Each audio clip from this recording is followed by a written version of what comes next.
People always ask me if I was ever scared. Truth is, the answer's yes. But the kind of scared I'm talking about doesn't make you freeze. It makes you move. It makes you do things that don't fit in the rule book. Let me tell you about one night, the longest night I ever lived through. It was in December 1944. Cold enough to freeze your breath before you could cuss. The war in Europe was supposed to be almost over, but that winter, Germany had one last punch left in it. They called it the Ardennes Offensive. We just called it the Bulge. Our unit was parked near a small river called the Our, right on the edge of Belgium. There was this old wooden bridge there, W12 on the maps, but we called it Wolf Bridge because the fog around it made strange howls when the wind blew. We were told to hold that bridge, no matter what. Now, hold the bridge sounds simple when you say it in a warm office. But out there, in 20 degrees below freezing, surrounded by snow, it means something else. It means you're the cork in a bottle, and the only thing keeping the enemy from pouring through. I was a major back then. I am 34 years old. Most of my men were barely 20. Good kids, scared but steady. There was Lee, a smart mechanic from Detroit, could fix anything but his temper. Hanson, farm boy from Iowa who still said sir to trees. Sal, loudmouth from Brooklyn who could find a joke in a minefield. And Carter, 17, baby-faced, always writing letters to a girl who never wrote back. We had orders, if the Germans showed up with armor, blow the bridge and fall back. Simple enough, except of course, nothing's ever that simple. It was late evening, snow coming down sideways. I was in our shack trying to keep my hands warm when the radio buzzed. It was Ellis, our medic, up by the river. He said, "Sir, we've got 3 wounded Americans on the far side, stranded patrol. They're alive but can't move. We need permission to cross and bring them back." I radioed commands. They said no, strict orders. Nobody crosses that river, not for anything.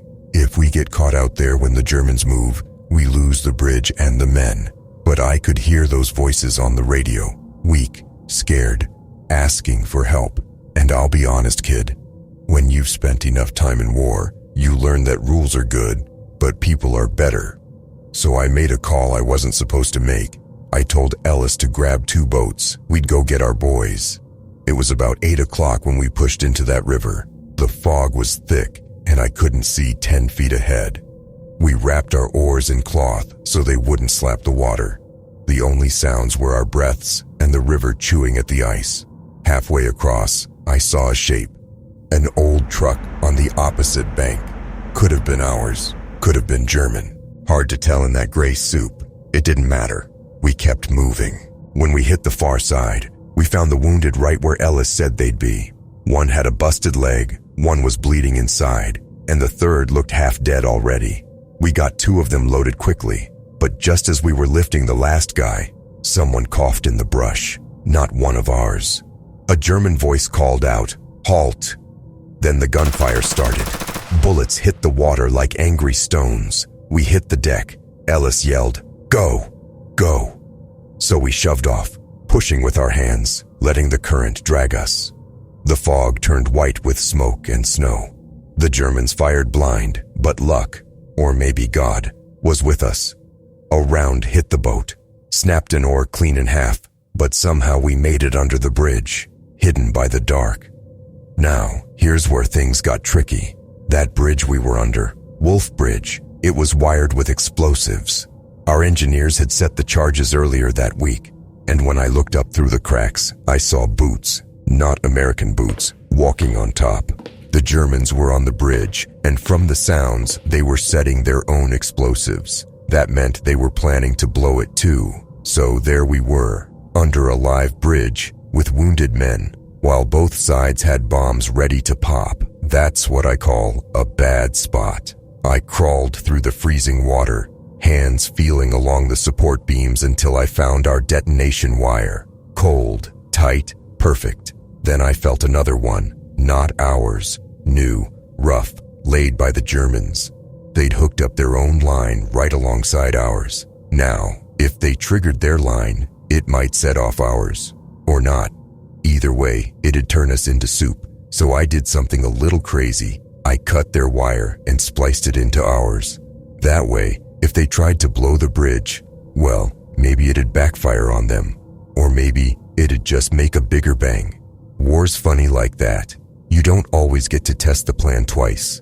We pushed off again, slow, quiet, freezing our hands solid. When we hit the nearby bank, my guys pulled us in. We carried those wounded boys into the shack, gave them morphine, hot coffee, prayers, whatever we had. Then, around 3 a.m, the fog lifted, clean as a curtain. And that's when we saw them. Across the river, maybe 30 Germans, a half-track, a motorcycle, and 3 men crouched on the bridge, working on the wires. I could hear the tank engine rumbling like it was clearing its throat. We knew what was coming. One of my men asked, "Sir, we gonna shoot?" I said, "No.